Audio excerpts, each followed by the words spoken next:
The feeling of stepping into an already wet shower, I feel very strongly about getting in the shower after other people. Whether it's my husband, whether it's a friend on like a girls' trip or something, the feeling of stepping into an already wet shower, nope. Won't do it. So I was getting ready to shower. I turned the shower on. I was standing there waiting for the water to get hot. Then I heard, ask him if he want to go first. I knew that wasn't my own thought. I was like, that have to be guys. I was like, I ain't pressed.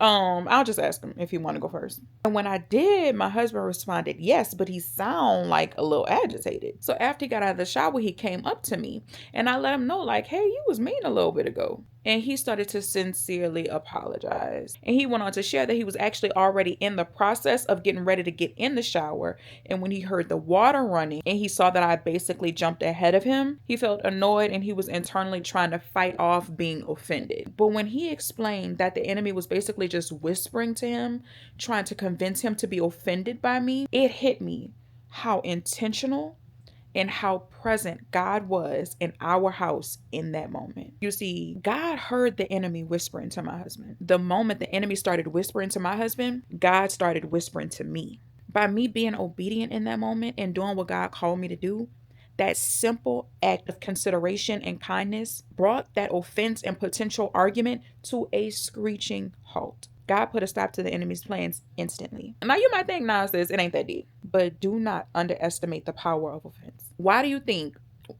about it. If offense wasn't that powerful, why do you think the enemy works so hard to get you to be offended by somebody?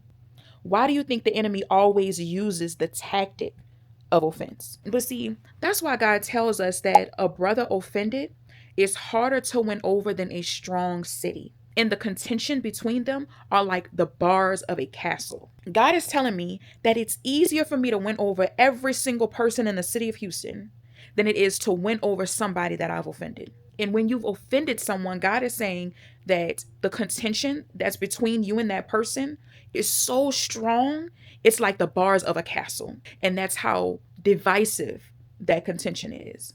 In that moment, the enemy wanted to cause offense that caused contention that led to division. But God said, no, not tonight. God is present and God is always speaking, warning, and protecting. We just have to position ourselves.